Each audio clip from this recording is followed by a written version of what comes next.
जैसा कि मैम ने बताया कि प्रतियोगिता दक्षता कार्यक्रम के तहत हम विभिन्न विषयों जैसा कि सामान्य ज्ञान, हिंदी और अंग्रेजी विषयों पर यहाँ पर आपको अध्यापन करवा रहे हैं। और ये विषय इसलिए क्योंकि प्रतियोगिताओं में ये विषय अहम भूमिका निभाते हैं और आप सभी स्नातक स्तर के विद्यार्थी हैं, स्नातकोत्तर स्तर के विद्यार्थी हैं और किसी न किसी रूप में किसी न किसी प्रतियोगी परीक्षा में आप यहाँ पर अपीयर आप होने वाले हैं। तो विषय आज का हमारा जैसा कि बात कर रहे हैं सामान्य हिंदी, तो सामान्य हिंदी में हम हिंदी व्याकरण पर चर्चा करेंगे और हिंदी व्याकरण के उन सभी भागों पर आज मैं सतही चर्चा करूंगी। उनके विषय में जो डिटेल या विवरणात्मक अध्ययन है वो हम क्लास दर क्लास जैसे आगे कक्षाएं होंगी हम उसमें अध्ययन करेंगे। तो हिंदी व्याकरण, सबसे पहले तो व्याकरण है क्या? हर शब्द जो हमारी भाषा में है, विश्व की किसी भी भाषा में है, एक महत्वपूर्ण अर्थ का द्योतक होता है। जब हम व्याकरण की बात करते हैं और इसके उत्पत्ति पर बात करते हैं तो ये जो एक मूल शब्द है क्री, क्री से ये निष्पन्न हुआ है। अब क्री में क्या क्या जुड़ा है? वी उपसर्ग जुड़ा है, आ उपसर्ग जुड़ा है और अन प्रत्यय जुड़ा है। ठीक है, इतनी सारी चीजें जाकर जुड़ी है तब जाकर ये क्या बना है? व्याकरण शब्द बना है। तो इस हिंदी व्याकरण में हम शब्दों के इसी निर्मिति पक्ष को देखते हैं कि किस प्रकार एक कृ जो मूल शब्द हुआ, क्री बोलेंगे इसे, री का स्वर आना चाहिए इसमें, किस प्रकार क्री से ये शब्द जुड़े वी और आ, और किस प्रकार अन प्रत्यय जुड़ा और किस प्रकार व्याकरण शब्द की सर्जना हुई। तो हिंदी व्याकरण में हम इन्हीं चीजों का अध्ययन करते हैं, है ना। आपसे फिलहाल अगर आप एक सतही तौर पे देखें तो व्याकरण शब्द की उत्पत्ति किस प्रकार हुई है कि क्री धातु में वी और आ उपसर्ग जुड़े हैं और अन प्रत्यय का योग हुआ है। हाँ, कोई कुछ पूछ रहा है? तो व्याकरण शब्द बना। दूसरी ओर हम बात करें तो एक मैं सामान्य अध्ययन की ओर जाना चाहूंगी। हमारे वेद कितने हैं? 4 वेद हैं, जिसमें ऋग्वेद, यजुर्वेद, सामवेद और अथर्ववेद है। इन्हीं वेदों के जो अंग बताए गए वो कितने बताए गए? 6 अंग बताए गए और जिनमें क्या क्या हुआ? निरुक्त, ज्योतिष, कल्प, छंद और उनमें एक व्याकरण भी हुआ। ठीक है, तो व्याकरण जो है वेदांगों में से 6ठा वेदांग है। 6 वेदांग हैं, उनमें से जो 6ठा वेदांग है वो क्या है? व्याकरण। और व्याकरण को क्या कहा गया? व्याकरणम मुखः स्मृतम। जो हमारे विद्वान हुए उन्होंने क्या कहा? व्याकरणम मुखः स्मृतम। किसका? वेदों का जो है व्याकरण क्या है? मुंह है। मुंह क्यों कहा गया है? मुख बहुत महत्वपूर्ण भूमिका का निर्वहन करता है हमारे शरीर में, क्योंकि जैसे ही हम कोई शब्द उच्चारित करते हैं वो कहां से होगा? मुंह से होगा। इसीलिए व्याकरण को क्या कहा गया है कि व्याकरण जो है वेदों का, वेदांगों का क्या है? मुख है, इसीलिए सबसे महत्वपूर्ण है। इसीलिए हमने व्याकरण को किसकी उपाधि दे दी? ब्रह्मा की उपाधि दी। ब्रह्मा की उपाधि क्यों दी?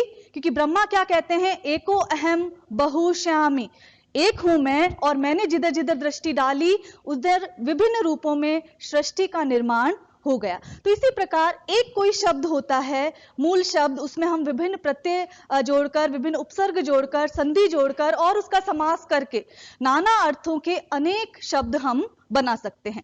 कैसे बना सकते हैं, कैसे निर्मिति होती है, कैसे व्युत्पत्ति होती है, ये हम आगे देखेंगे।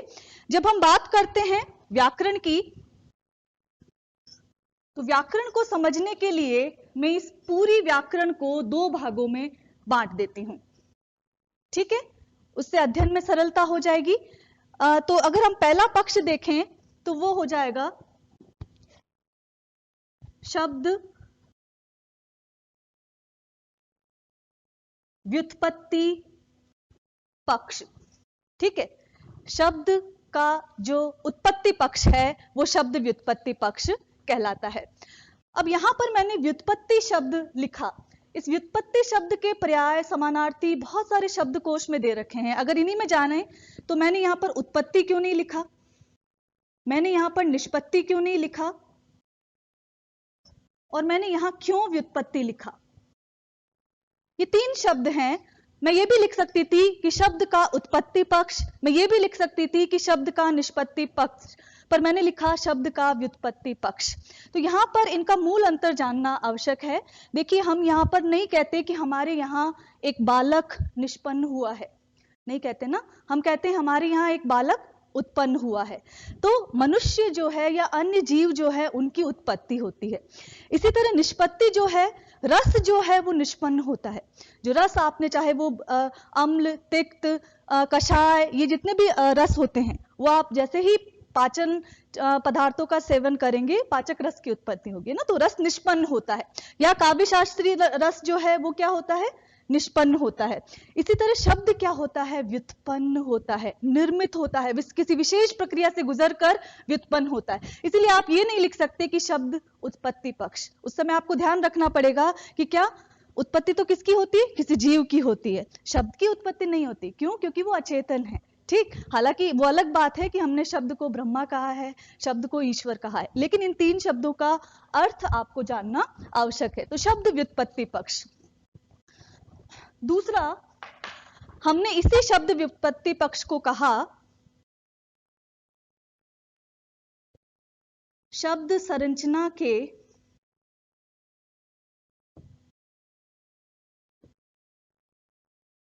संगठनात्मक पक्ष। इसे हम यूं भी कह सकते हैं कि शब्द संरचना मतलब किसी शब्द का जो निर्माण करते हैं उसके संगठन में कौन कौन से पक्ष शामिल होते हैं वो इस पक्ष में शामिल होंगे।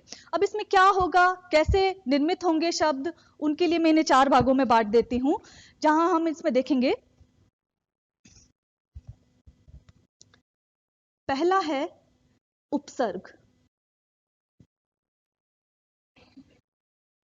फिर है प्रत्यय, फिर है समास और चौथा है संधि। इन्हें हमने किस में रखा है, शब्द व्युत्पत्ति पक्ष में। और इन्हें किस में बांटा है, शब्द व्युत्पत्ति, शब्द की निर्मिति होगी, साधारण अर्थों में ले लीजिए शब्द की उत्पत्ति होगी, लेकिन किन किन प्रक्रियाओं से होगी, वो उपसर्ग से भी हो सकती है, वो प्रत्यय से भी हो सकती है, वो समास से भी हो सकती है, वो संधि से भी हो सकती है। बच्चों याद रहे कि ये जो क्रम है ये आपको इसी क्रम में लिखें। कोई भी मूल शब्द होता है उसके प्रारंभ में जब शब्द जुड़ता है उसे हम उपसर्ग कहते हैं। एक नया शब्द बना दिया हमने, कैसे बनाया वो भी हम देखेंगे। उस मूल शब्द में अगर पीछे कोई शब्द जोड़कर हमें नवीन शब्द रचना की तो क्या जोड़ा हमने, उसमें प्रत्यय जोड़ा। कोई वाक्य इतना बड़ा था उसे हमने छोटा कर दिया तो वो क्या कर दिया, समास कर दिया। और इसी तरह जब सामासिक पद बने, समास की प्रक्रिया में क्या बना, सामासिक पद, 2 सामासिक पद बनेंगे, उनका जब योग किया तो क्या हुआ, संधि हुई। तो इसी प्रकार उपसर्ग, प्रत्यय, समास और संधि, इन चारों से क्या होगा, नवीन शब्द निर्माण होंगे। ठीक है, किसी भी मनुष्य को भाषा को अभिव्यक्त करने के लिए क्या आवश्यकता होती है, शब्दों की आवश्यकता होती है। और अगर मैं विद्यार्थी जीवन की बात करूं तो शब्द कहां से आएंगे, हम कहते हैं कि जितना अधिक पढ़ोगे आपका शब्दकोश बढ़ता जाएगा, है ना। जितना विषयों को पढ़ा, जितने दर्शन को पढ़ा, इतिहास को पढ़ा, ज्योतिष को पढ़ा, नाना विषयों को पढ़ा, तो उनकी शब्दावली हमारे भीतर आ गई। तो यहाँ जो शब्द निर्माण की बात कर रहे हैं हम उपसर्ग, प्रत्यय, समास और संधि के माध्यम से। सबसे पहले हम यहाँ देख लेते हैं, उपसर्ग की बात कर लेते हैं। मैं इसको मिटा रही क्योंकि नीचे लिखना संभव नहीं हो पाएगा, तो उपसर्ग पर हम बात करेंगे।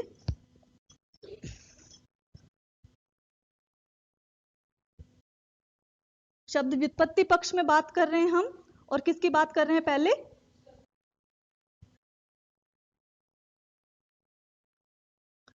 देखिए उपसर्ग ये जो 2 शब्दों से मिलकर बना है, उप धन सर्ग। ठीक है, कुछ शब्दावली से आपको परिचित होना पड़ेगा। यहां प्लस नहीं बोलेंगे आप, इसे धन, योग, उप और सर्ग का योग किया हमने, उप धन सर्ग किया तो क्या बना, उपसर्ग। ठीक है, तो उप का मतलब है समीप और सर्ग का मतलब क्या है, सृष्टि। जिन शब्दों के समीप आने से सृष्टि हुई है वो क्या है, उपसर्ग। और वो सामीप्य कैसा होगा, शब्दारंभ में होगा। किसी मूल शब्द के प्रारंभ में जब शब्द जुड़ेगा तो वो क्या कहलाएगा, उपसर्ग। कैसे बनेगा, देखिए एक शब्द है देश। ठीक है, क्या मतलब है देश का, देश शब्द हिंदी का मान लेते हैं हम इसे, इसकी व्युत्पत्ति में नहीं जाते फिलहाल। मान लीजिए देश शब्द है, क्या अर्थ है देश का? हाँ, देश का क्या अर्थ है? एक सामान्य सा शब्द लिया है मैंने, एक विस्तृत भूभाग या एक ऐसा परिसीमन, एक ऐसा परिसीमित भूभाग जिसे हमने एक क्षेत्रफल के दायरे में बांध दिया है। ठीक है, इसी आधार पर हमने भारत एक देश कहा, या इसी आधार पर हमने अमेरिका एक देश कहा और रूस एक देश कहा। तो यहां हमने लिया शब्द देश। अब इसमें देखिए हमने किस प्रकार नाना शब्दों को जोड़ा। देश में अगर हमने वी शब्द जोड़ दिया, क्या बना? विदेश बना। ठीक है, देश का विलोम हो गया, जो देश से परे है क्या हो गया? विदेश। कैसे हमने एक जादू से एक शब्द निर्माण कर लिया, देश में हमने वी जोड़ा और विदेश, मूल शब्द तो क्या है? देश है। इसी के बाद अगर हम इसमें आ जोड़ देते हैं, क्या बना? आदेश। मैंने आपको आदेश दिया कि उस पास वाली कक्षा में से जाके डस्टर लेकर आइए। ठीक है, शब्द का अर्थ ही बदल गया, देश तो वही रहा, लेकिन आ उपसर्ग के योग से हमने क्या कर लिया? नवीन शब्द व्युत्पत्ति कर ली। इसीलिए हमने इसको किस में रखा है? शब्द के व्युत्पत्ति पक्ष में, कि ये जो जितनी भी चीजें हैं, उपसर्ग, प्रत्यय, संधि और समास, क्या करते हैं? नवीन शब्द निर्माण करते हैं। इसलिए महत्वपूर्ण है, इसलिए आना आवश्यक है। ठीक है, प्रश्न किस तरह बनते हैं प्रतियोगी परीक्षाओं में? विदेश में कौन सा उपसर्ग है? वी उपसर्ग। इतना आसान प्रश्न बनता है। ठीक है, और इसी तरह जानना आवश्यक होता है, आपको शब्द को देखने की दृष्टि आनी चाहिए कि उसमें उपसर्ग जुड़ा है, प्रत्यय, उसका समास किया गया है या उसमें संधि हुई है। ठीक है, तो हमने दो शब्द जोड़े हैं यहां पर, और पहले जोड़े हैं वी धन देश, तो क्या बना? विदेश। आधन देश, तो क्या बना? आदेश। इसी तरह अगर हम देखें, इसमें जोड़ दीजिए प्रति, क्या बना? प्रतिदेश। प्रतिदेश का क्या मतलब है? प्रत्येक देश।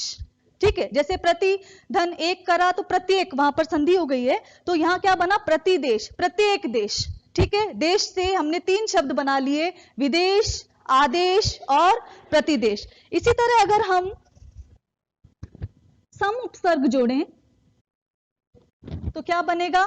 संदेश। क्यों बना? क्योंकि सम और देश की संधि जब होती है, जहां यहां पर म स्वर रहित होता है, तो वो उसका क्या बन जाता है? अनुस्वार बन जाता है। अनुस्वार जिसे आप बिंदी कहते हैं, मैं यहां कह रही हूं, कुछ शब्दावलियों से आपको परिचित होना पड़ेगा। अनुस्वार जो हम ऊपर बिंदी जो लगाते हैं उसे अनुस्वार कहेंगे, जब आप चंद्र बिंदु लगाते हैं उसे अनुनासिक कहेंगे। वर्ण विचार में आपने पढ़ा होगा। जब आप हिंदी साहित्य के विद्यार्थी हैं, जब आप भाषा के विद्यार्थी हैं, तो आपकी शब्दावली भी वैसी होनी चाहिए। ऐसा नहीं कहेंगे कि हिंदी पे बिंदी लगी है, हिंदी पर क्या लगा है? पंचम वर्ण लगा है, और क्या लगा है? अनुस्वार लगा है। ठीक है, तो सम से हमने क्या बनाया? ये क्या बन गया? संदेश बन गया। ठीक है, क्यों बना? क्योंकि संधि के नियमों के तहत स पर क्या हो जाता है? वो अनुस्वार बन जाता है। इसी तरह हमने इसमें उपसर्ग जोड़ा, क्या बन गया? उपदेश। देश तो वही है, एक सीमित भूभाग वाला क्षेत्र, वही शब्द लिया, लेकिन उपदेश जो भली भांति, जो किसी के हित के लिए कही गई बात है, वो क्या हुआ?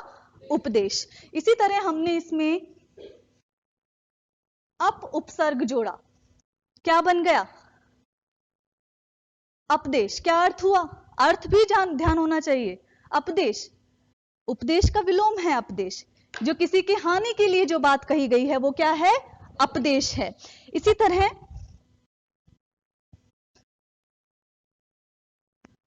प्र जोड़ा, क्या बना?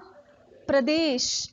देश का भी अगर उसे और परिसीमन कर दिया तो वो प्रदेश हो गया। ठीक है, इसी तरह एक और जोड़ लीजिए, ऐसे बहुत सारे जोड़ सकते हैं, लेकिन अनुदेश, हाँ, जो आदेश की ही अनुपालना में प्रयुक्त होता है, अनुदेश। तो इस प्रकार देखिए, शब्द था केवल देश, और हमने इससे कितने बनाए? विदेश, आदेश, प्रतिदेश, संदेश, उपदेश, अपदेश, प्रदेश और अनुदेश। और भी बना सकते हैं अगर आपको और कुछ ध्यान आ रहा हो तो। ठीक है, इसी तरह नाना भांति के शब्द हैं, जैसे कि अगर हार शब्द लें, हार के दो अर्थ हैं, गले में पहने जाने वाला आभूषण, माला। ठीक है, दूसरा पराजय, लेकिन उसमें प्र उपसर्ग जोड़ा, क्या बन गया? क्या बन गया? प्रहार। और क्या जोड़ेंगे? हार में जोड़िए प्रत्याहार, वहां पर 2 उपसर्ग आ जाएंगे, प्रति, धन, आ और हार, प्रत्याहार। ठीक है, तो एकाधिक उपसर्ग भी हो सकते हैं, लेकिन हार में, वहां प्रत्याहार में क्या हुआ, प्रति, धन, आ और हार, प्रत्याहार। इसी तरह हाँ में अगर आप और जोड़े निराहार, निर्धन आ, और केवल आ जोड़ेंगे तो आहार हो जाएगा। ठीक है, निराहार भी बनेगा, आहार भी बनेगा। तो इस प्रकार सिर्फ उदाहरण के तौर पे दे रहे हैं। अभी किस प्रकार बनेंगे, किस प्रकार बनेंगे ये पृथक क्लास में देखेंगे, लेकिन यहां पर जो है हम चूंकि एक सामान्य बात कर रहे हैं और उपसर्ग की बात कर रहे हैं, तो उपसर्ग का जिसे शब्द व्युत्पत्ति पक्ष में रखने का ध्येय क्या था हमारा, कि इससे नवीन सर्जनों की क्या होती है, शब्दों की क्या होती है, व्युत्पत्ति होती है। इसीलिए हमने इसको किस में रखा है, शब्द के व्युत्पत्ति पक्ष में। आप इसे लिखना चाहें तो लिख सकते हैं कि उपसर्ग जो है हमारी भाषा में, हिंदी भाषा में 3 प्रकार के हैं। कौन कौन से हैं, तत्सम, तद्भव और विदेशज। ऐसा क्यों, क्योंकि शब्द भी 3 प्रकार के हैं, तत्सम, तद्भव और विदेशज। तत्सम कौन से शब्द हैं, 6th क्लास से पढ़ रहे हैं हम, जो हमने संस्कृत से अपना लिए हैं, और हमारी हिंदी भाषा में 90% शब्द जो हैं वो कहां से लिए गए हैं, संस्कृत ही हमारी मूल भाषा है। ठीक है, तो 90% शब्द जो हैं तत्सम से हैं। तद्भव जो हमारी लोक भाषा के शब्द हैं, चाहे वो राजस्थानी, चाहे बिहारी, चाहे ब्रज, जहां से भी हमने जितनी 22 जो बोलियां हैं, हिंदी को छोड़कर 21 हो जाएंगी, उनके अगर कुछ शब्द ले लिए तो वो कौन से कहलाएंगे, तद्भव। इसी तरह विदेशज शब्द जो हैं, विदेशी जो भाषाएं हैं, चाहे हमने तुर्की से लिए, अरबी से लिए, फारसी से लिए, जैसे कि एक शब्द है खुश मिजाज, खुश जो है वो उपसर्ग कैसा है, अरबी का उपसर्ग है।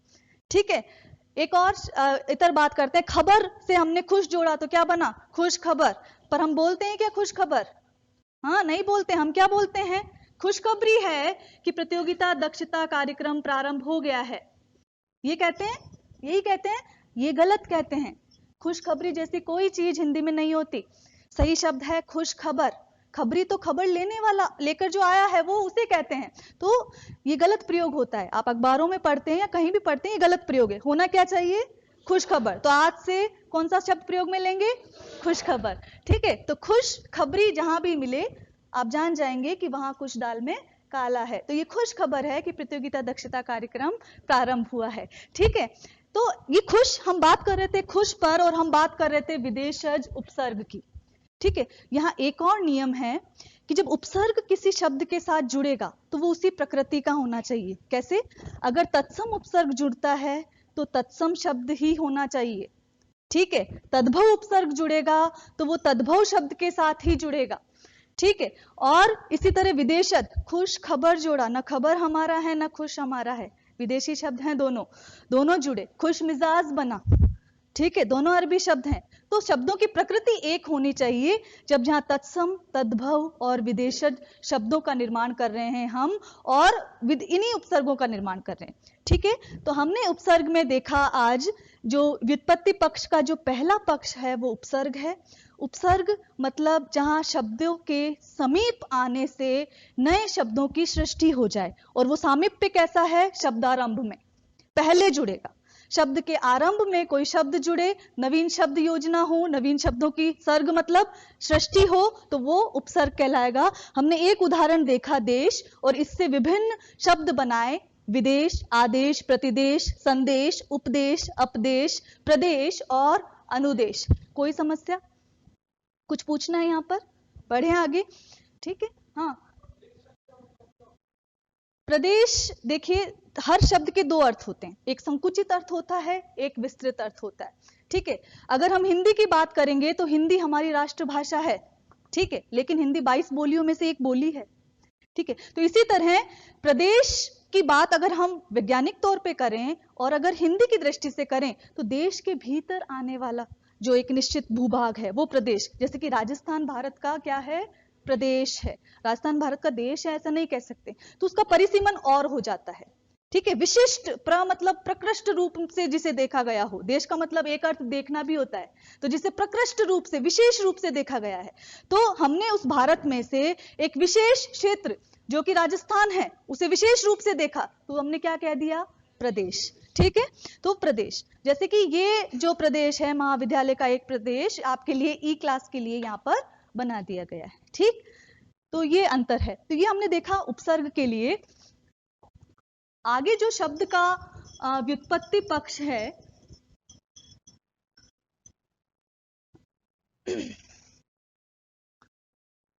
उसमें दूसरा है प्रत्यय। ठीक है, किससे बना है ये? उपधन सर्ग से उपसर्ग बना था, प्रतिधन अय से प्रत्यय बना है। ठीक है, फिर वो और बात है कि उसमें यण संधि हो गई, वो संधि के तहत पढ़ेंगे। तो क्या बन गया? प्रत्यय। अब यहां प्रत्यय क्या हुआ? जो शब्द मूल शब्द के पीछे जुड़ा और उसने नवीन शब्द रचना कर दी, वो क्या हुआ? प्रत्यय कहलाया। ठीक है, अब प्रत्यय कितने प्रकार के हैं? मैं फिर कह रही हूं, आज हमारी एक तरह से मैं व्याकरण के जितने भी जो भाग हैं उनसे आपका परिचय करवा रही हूं। ठीक है, इसको डिटेल में उपसर्ग को पूरे 10 दिन पढ़ा जा सकता है, प्रत्यय को पूरे 10 दिन पढ़ा जा सकता है, क्योंकि इतने उपसर्ग और इतने प्रत्यय हैं। ठीक है, तो प्रत्यय को जब हम बांटते हैं तो मूलतः कितने में भागों में बांटते हैं? 2 भागों में, तद्धित प्रत्यय और कृदंत प्रत्यय। ठीक है, मैं बार बार कह रही हूं कि जो शब्द व्युत्पत्ति में हम जो चीजें देख रहे हैं, चाहे वो उपसर्ग है, चाहे प्रत्यय है, या संधि है, या समास है, वो किसी मूल शब्द से बनेंगे। मूल शब्द क्या है ये आपको जानना है, और व्याकरण में इसी की भूमिका है। तो इसके लिए तो सबसे पहले एक एक शब्दकोश होना चाहिए आपके पास, और शब्दकोश आपको बताएगा कि मूल शब्द क्या है। जैसे हम कारक पढ़ेंगे तो वहां क्री मूल शब्द है, जब हम कृष्ण पढ़ेंगे तो क्या मूल शब्द है? वहां क्री ही मूल शब्द है।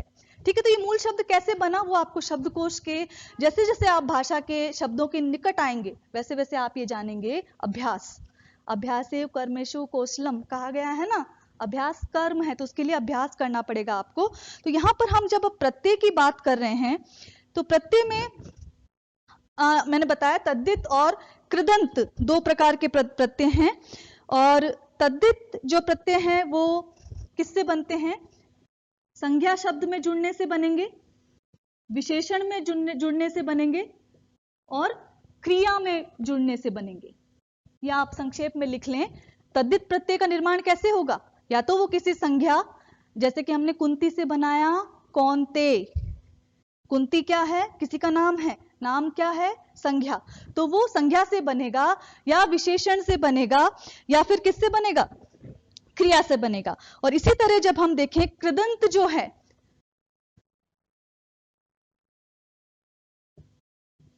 यहां से क्रिया हटाइए, क्रिया यानी संज्ञा विशेषण सर्वनाम बाकी चीजें आ जाएगी यहां, ये क्रियापद से बनेगा।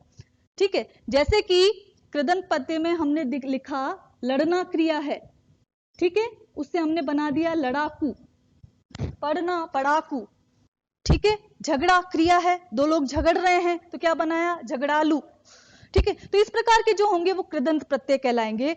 फिर डिटेल में हम आगे पढ़ेंगे, आप फिलहाल ये ध्यान रखें तद्धित और कृदंत 2 प्रकार के प्रत्यय हैं। तद्धित प्रत्यय कहां बनेगा?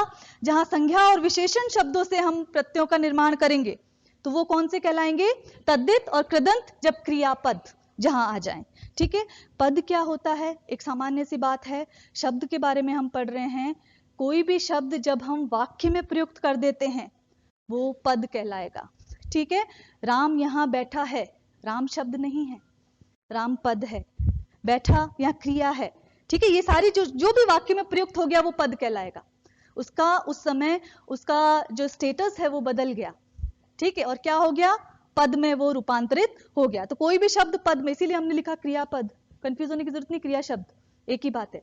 ठीक है, तो प्रत्यय की बात की, मैं फिर उसी देश शब्द पे जोड़ती हूँ, पहुंचती हूँ वापस से। देश शब्द था, हमने इसमें वी जोड़ा, विदेश बना, इसमें हमने इक प्रत्यय जोड़ा, क्या बना?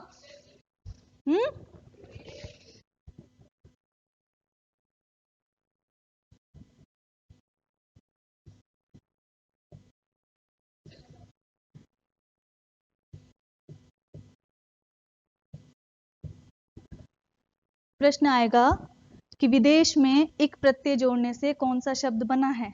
कौन सा बना है? हाँ, क्या बना है? कितने लोग विदेशिक कहते हैं? हाथ खड़े कीजिए। कितने लोग वैदेशिक कह रहे हैं और कितने लोग वैदेशिक कह रहे हैं? हाँ, ये दोनों ही गलत हैं, वैदेशिक। ठीक है, ये अध्ययन का विषय है कि वी का वय कैसे हुआ। तो आदि वृद्धि होती है जब ई प्रत्यय और ई प्रारंभ में भी ई होता है तो आदि वृद्धि, प्रारंभ में वृद्धि हो जाती है, वो संधि के नियमों में देखेंगे। लेकिन सही क्या होगा? वैदेशिक। लेकिन मूल शब्द क्या है? देश। इसमें उपसर्ग कौन सा है? वी। प्रत्यय कौन सा है? इक। शब्द क्या बना? वैदेशिक। ठीक है, इस तरह शब्द को पोस्टमार्टम करना है, आपको चीरफाड़ करके रख देना है कि क्या है इसमें उपसर्ग और क्या मूल शब्द है। ठीक है, व्याकरण यही कहती है। ठीक है, व्याकरण क्या कहती है? हमने वो तो देखा, वी आ क्रे अन। लेकिन व्याकरण का एक नाम क्या है? शब्दानुशासन। शब्दों को अनुशासित करना। इधर उधर भागेंगे तो भाषा कैसे बनेगी? उन्हें अनुशासित करना पड़ेगा। इसलिए हमने क्या कहा? उसे एक नाम दिया, शब्दानुशासन। और उस शब्दानुशासन का निर्माण करने वाले क्या कहलाए? क्या कहलाए? व्याकरण। ठीक, जब हम शब्द सीखते हैं, हमारी मेमोरी में चला जाता है, स्मृति में, फिर हम दोहराव करते हैं तो वो कंठस्थ हो जाता है। ठीक है, दो शब्द है, व्याकरण और व्याकरण। शब्दों को अनुशासित करने वाला व्याकरण है और उसी अनुशासन को पढ़ाने वाला, निर्माण करने वाला क्या है? व्याकरण। ठीक है, पाणिनि, हेमचंद्र सब क्या है? व्याकरण है। ठीक है, तो ये अंतर है। हमने देखा प्रत्यय की बात हम कर रहे थे। प्रत्यय जो है शब्दांत में जुड़ता है और शब्दांत में जुड़कर नवीन शब्दों की सर्जना यहां पर करता है। हम और देख सकते हैं, प्रधन देश क्या था? प्रदेश। इसमें इक जोड़ा, क्या बना? प्रादेशिक नहीं होगा, प्रादेशिक। फिर इक जहां है आदि वृद्धि होगी, संधि के नियमों के तहत होगी, वो हम संधि में पढ़ेंगे। लेकिन फिलहाल ये है, देश शब्द मूल है, इसमें प्र जुड़ा तो प्रदेश बना और फिर इक प्रत्यय जोड़ दिया तो क्या बन गया? प्रादेशिक। ठीक है, तो प्रत्यय क्लियर है, कोई समस्या?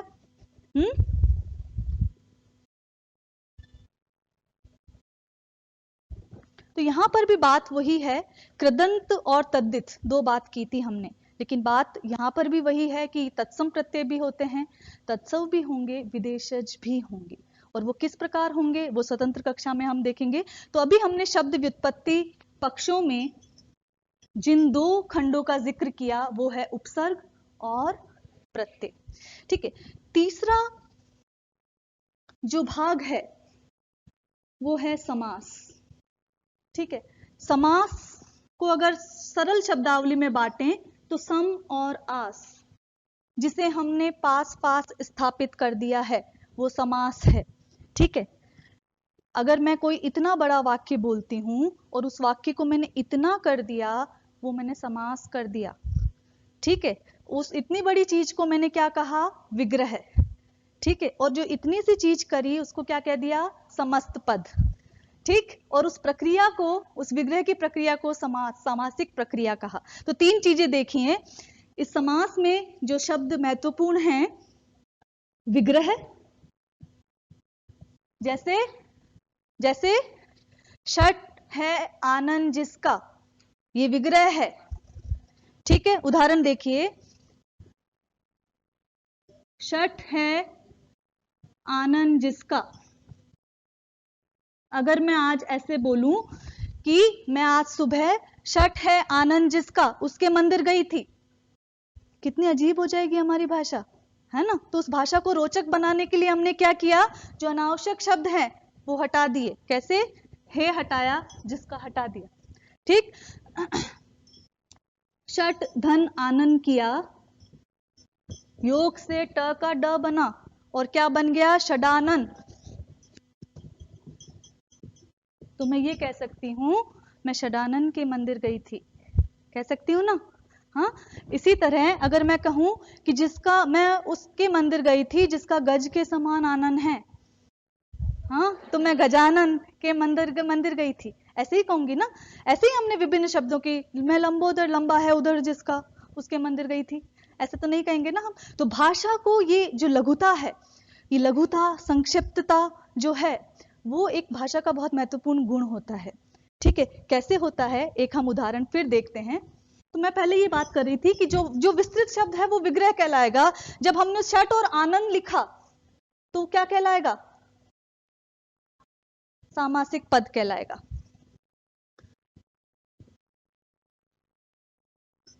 ठीक है, और उस सामासिक पद से एक समस्त पद निर्मित होगा। ठीक है, और ये सारी प्रक्रिया क्या कहलाएगी? सामासिक प्रक्रिया या समास कहलाएगी। ठीक है, नया शब्द बनेगा वो भी समास कहलाएगा। ठीक है, अब हम एक उदाहरण लेते हैं कि क्यों जरूरत है। मैं बार बार कह रही हूं कि भाषा में संक्षिप्तता का गुण होना जरूरी है।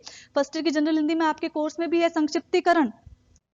एक है संक्षिप्तीकरण है, एक पल्लवन है।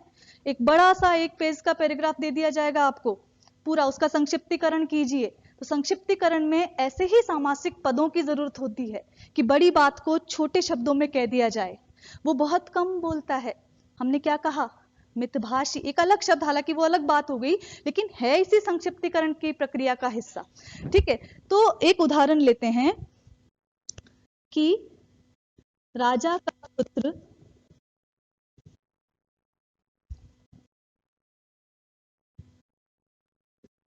रेल पर, लिख लीजिए इसे, राजा का पुत्र रेल पर चलने वाली गाड़ी से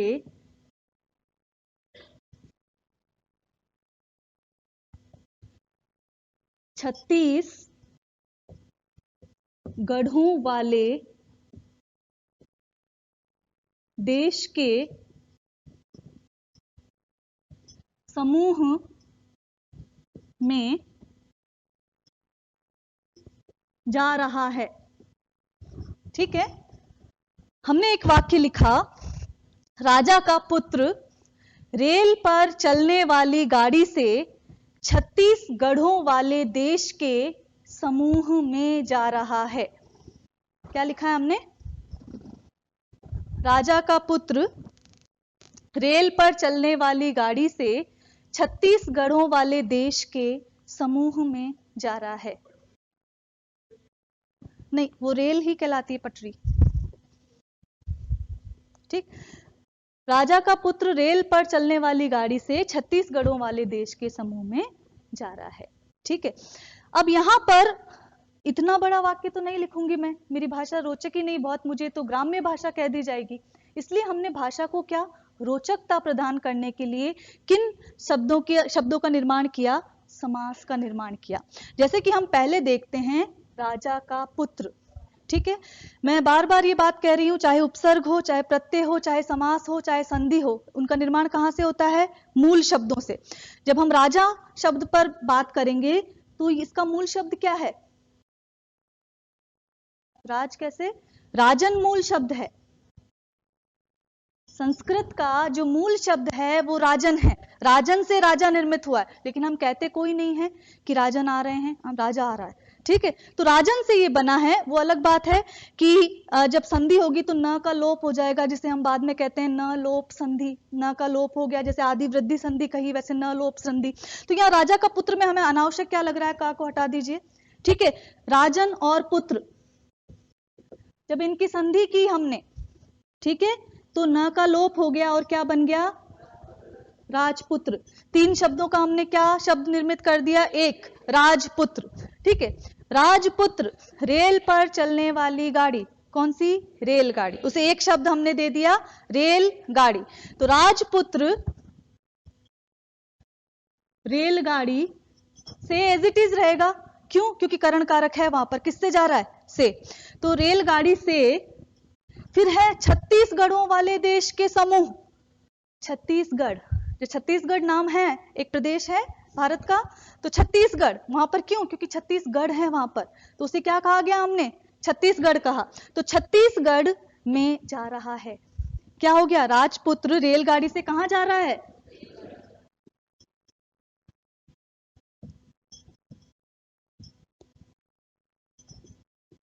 तो यह क्या था? एक लघु कथा थी, उसे हमने एक वाक्य में बदल दिया। ठीक है, पहले वाले वाक्य में गिनिए कितने शब्द हैं, गिनिए इसे। 1 2 3 4 5 6 7 8 9 10 11 12 13 14 15 16 17 18 19 शब्द हैं। और यहां कितने कर दिए? 1 2 3 4 5 6 7। आधे से भी कम, है ना। तो 19 शब्दों की बात हमने किस में कह दी? 7 शब्दों में। और ये किसका जादू है? समास का। ठीक है। राजा का पुत्र के लिए हमने लिखा राजपुत्र, रेल पर चलने वाली गाड़ी को किया रेलगाड़ी, 36 गढ़ों वाले देश के समूह को हमने कहा छत्तीसगढ़। ठीक है। तो ये समास का चमत्कार है कि एक जो बात विस्तृत ढंग से कही जा सकती है उसमें किस तरह रोचकता का समावेश कर दिया जाता है। ठीक है। जिसे ऐसी स्त्री जिसे सूर्य ने भी नहीं देखा हो, हमने एक नाम दे दिया असूर्यम पश्मा। ठीक। तो ऐसे शब्दों का जब प्रयोग किया हमने तो वो सामासिक पद कहलाए। यहां 2 बात ध्यान रखें, ये हमने राजन और पुत्र लिखा, 2 सामासिक पद बने, फिर इनका संयोग किया या संधि करी। जब 2 शब्दों को जोड़ते हैं तो या तो संयोग होता है या संधि होती है, इसीलिए संधि को मैंने चौथे नंबर पे रखा है। ठीक है। राजन और पुत्र जोड़ा, न का लोप हुआ, संधि में विकार होना जरूरी है। एक और बात, संधि हमेशा वर्णों के बीच होगी जबकि समास शब्दों के बीच होगा। पूछा जा सकता है प्रश्न। ठीक है। समास जरूर किसी ना किसी 2 शब्दों के बीच होगा। छठ है आनंद जिसके, हमारी कक्षा में महान है उदय जिसका आ रहे हैं, हमारी कक्षा में महोदय आ रहे हैं। ठीक है। तो महोदय जो है, महान है उदय जिसका, फिर महो और उदय जब हमने किया वहां विकार हुआ तो संधि हुई, लेकिन जहां विकार नहीं होगा वहां केवल संयोग कहलाएगा। 2 ऐसे शब्द जिनमें विकार नहीं होता है वो संयोग कहलाएगा। और जब विकार हो जाए, विकार मतलब किसी ना किसी तरह का बदलाव आ जाए, तो संधि होगी। ठीक है। समास में कोई समस्या? 6 प्रकार के समास हैं, वो किस प्रकार होते हैं वो जब समास पढ़ेंगे हम डिटेल में तभी पढ़ेंगे। ठीक। तो अभी हम चौथे भाग पर आते हैं,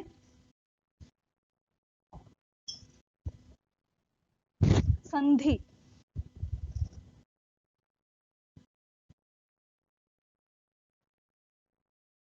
संधि क्या है? 2 शब्दों का जब योग किया जाता है तो जब उस योग में वर्णों में विकार उपस्थित हो तो वो संधि होगी। ठीक है। लिख लीजिए परिभाषा, जब 2 शब्दों का योग किया जाए और उस योग में जब वर्णों में विकार उपस्थित हो तो वो क्या होगा? संधि कहलाएगी।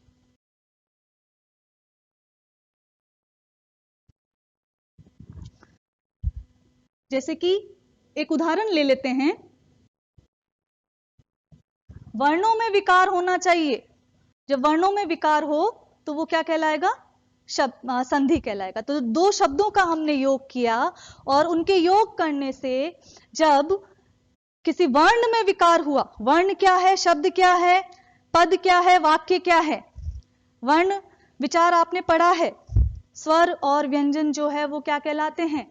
वर्ण कहलाते हैं। तो वर्णों में विकार होना चाहिए, विकार मतलब परिवर्तन होना चाहिए, वो लुप्त हो सकता है या वो बदल सकता है। संधि में दोनों ही चीज होगा। ठीक है। कैसे होगा? हमने एक शब्द देखा कृपाचार्य। ठीक है। ये एक शब्द है, इसका विच्छेद कीजिए, क्या होगा? हाँ, कृपा धन आचार्य। सही है ये? कृपा धन आचार्य, ये गलत है। एग्जाम में आप यही करके आएंगे, कृपा धन आचार्य, गलत है। ये बना है कृप धन आचार्य। क्यों? जो कृप जाति के जो आचार्य हैं, इसका अर्थ ये है, तो कृपाचार्य बना। लेकिन ये किस तरह बना, किस तरह नियम काम हुए, ये हम संधि के तहत पढ़ते हैं। और संधि कितने प्रकार की है? 3 प्रकार की है। कौन कौन सी है?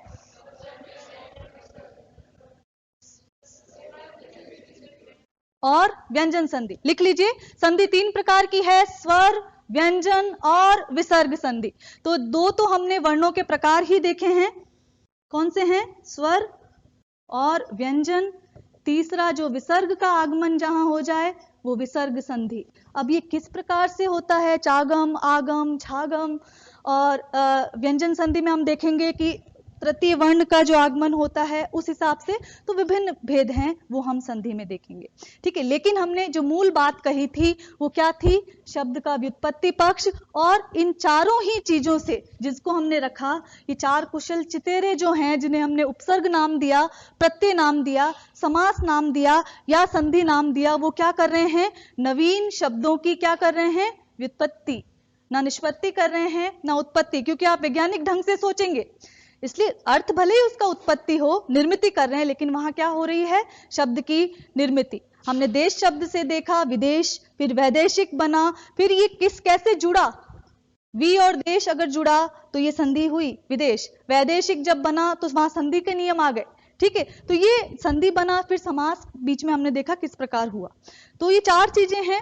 शब्द के प्रारंभ में जो शब्दांश लगेगा, शब्दांश है, वी का स्वतंत्र अर्थ नहीं हो सकता, वी को हम प्रयोग नहीं करते हैं, उप का प्रयोग नहीं करते हैं, प्र का प्रयोग करते हैं क्या, नहीं करते हैं, ठीक है। तो शब्दांश जब जुड़ेगा किसी शब्द के प्रारंभ में तो वो क्या कहलाएंगे, वो शब्दांश क्या कहलाएगा, उपसर्ग। वो शब्द तो शब्द ही कहलाएगा, लेकिन वो शब्दांश जो है वो उपसर्ग कहलाएगा। हम कहेंगे वी उपसर्ग है, प्र उपसर्ग है, इस तरह संस्कृत के 22 उपसर्ग हैं, ठीक।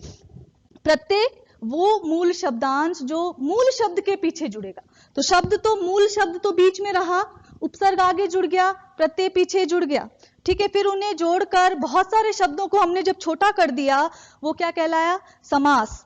फिर समस्त पद में 2 पद हुए, उन 2 पदों को हमने जोड़ा, उसमें स्वर में जो विकार हुआ, व्यंजन में जो विकार हुआ, वो क्या कहलाया, संधि। क्लियर, कोई समस्या पूछिए।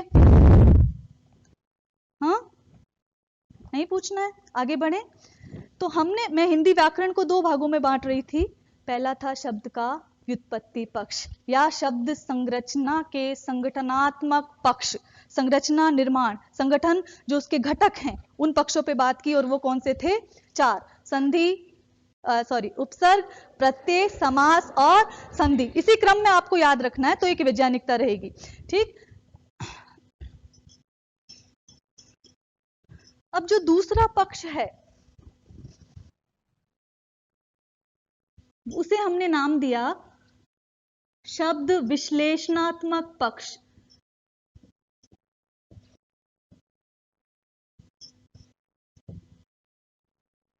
ठीक है, विश्लेषण का मतलब ही है व्याख्या,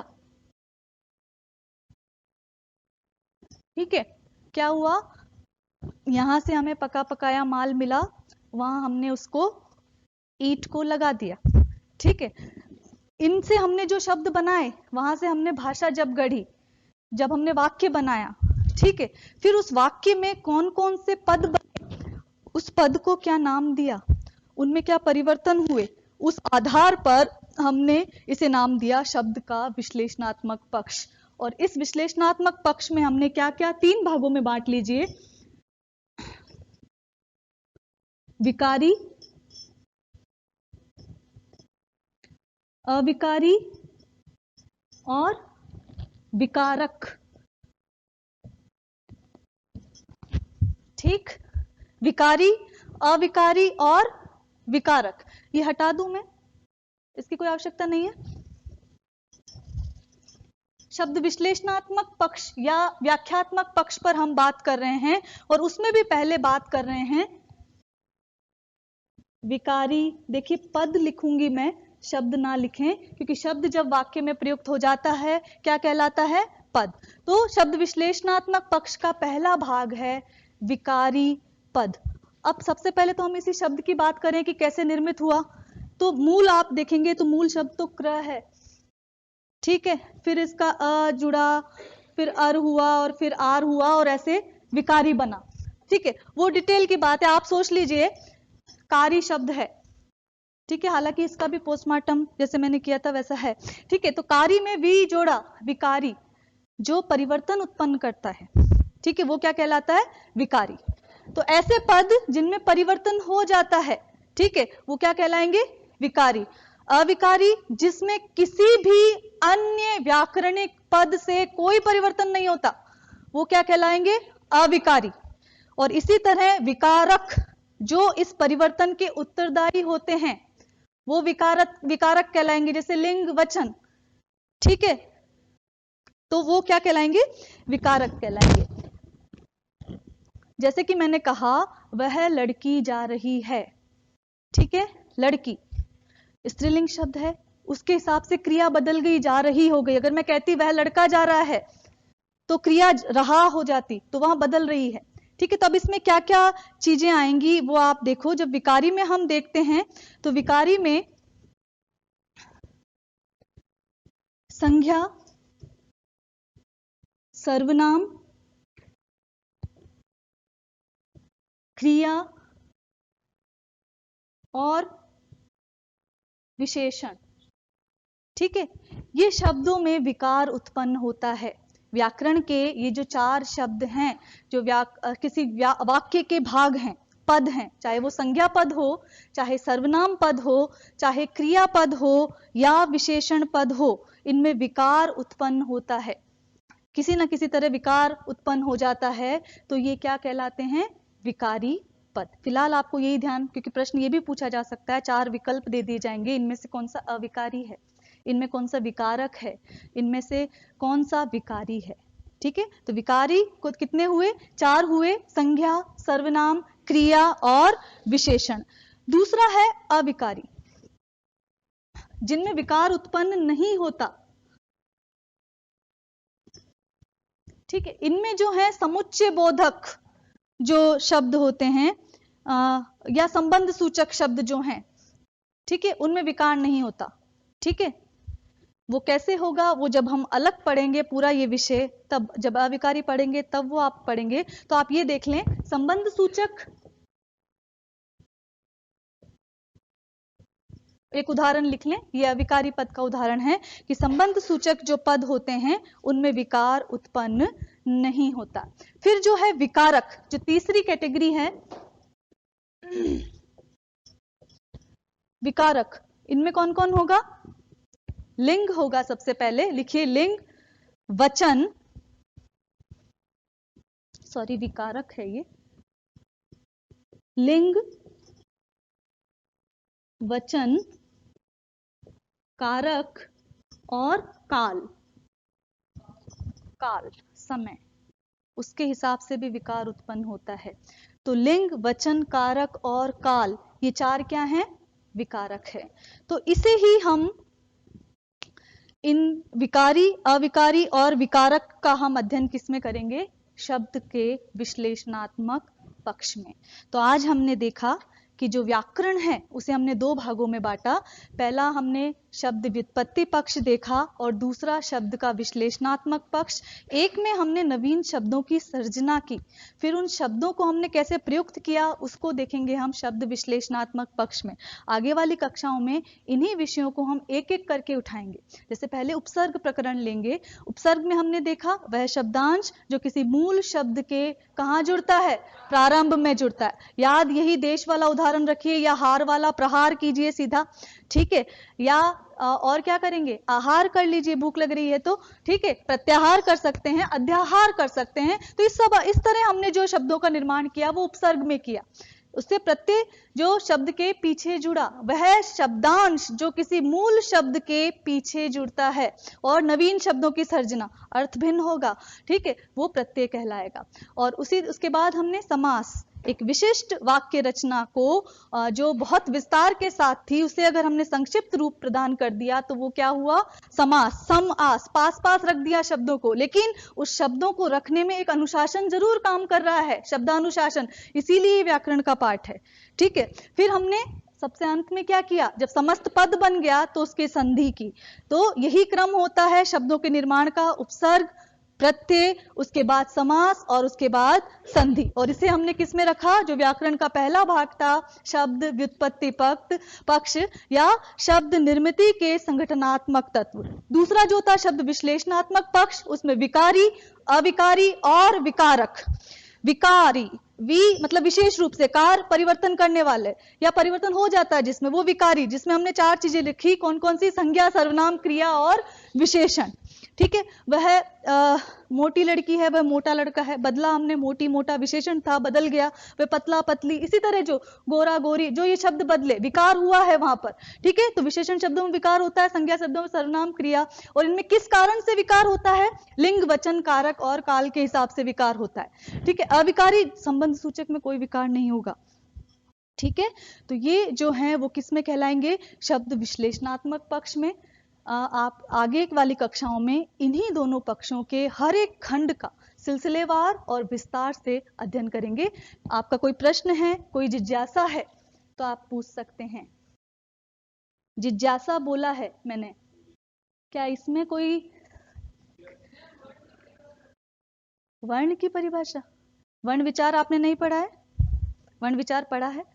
हाँ, वह शब्द, वह उच्चरित शब्दांश या वह उच्चरित अक्षर जिसको उच्चरित करते समय जो वायु है वो या तो घर्षण के साथ बाहर निकलती है या उसमें कम घर्षण होता है। उसी आधार पर हमने स्वर और व्यंजन, एक और भी भेद रखा योगवाह। ठीक है, ये डिटेल बात हो जाएगी। तो फिलहाल वर्ण जो है आप देख लीजिए, किसी शब्द की लघुतम इकाई है, आप ये कह सकते हैं। ठीक, हाँ, हम बात कर रहे थे जिज्ञासा पे। इसे आप क्या प्रोनाउंस करते हैं, क्या उच्चरित करते हैं, क्या प्रोनाउंस करते हैं, क्या बोलते हैं इसे? ज्ञ, ये बोलते हैं। क्यों बोलते हैं ऐसा? ज्ञ शब्द क्या है? संयुक्त वर्ण है। वर्ण की बात की हमने, वर्ण संयुक्त वर्ण भी होता है, द्वित्व वर्ण भी होता है। संयुक्त वर्ण जब दो वर्णों का योग किया जाए तो जय शब्द किससे बना है? जय और ये से। तो फिर हम बोले ज्ञ क्यों?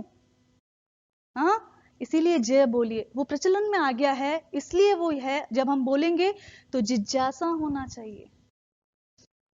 वहां संधि में मात खा जाएंगे आप, व्याकरण में मात खा जाएंगे। अगर व्याकरण का विद्यार्थी ये नहीं जानता कि जिज्ञासा होता है तो फिर व्याकरण सीखने का कोई औचित्य नहीं है ना। तो ये जो छोटी छोटी चीजें हैं, क्योंकि ये ज्ञ जो है जिसे आप बोलते हैं आपकी भाषा में, इसलिए मुझे भी बोलना पड़ता है। ज्ञ ग और य से मिलकर नहीं बना है, वो ज और य से मिलकर बना है। शब्दकोश में देखिए कहां मिलेगा ज्ञान शब्द, विज्ञान शब्द कहां मिलेगा, आप देखिएगा, वो ग के बाद नहीं मिलेगा।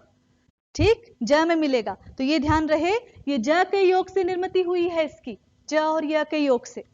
ठीक, आज इतना ही, आगे की क्लासों में फिर मिलेंगे।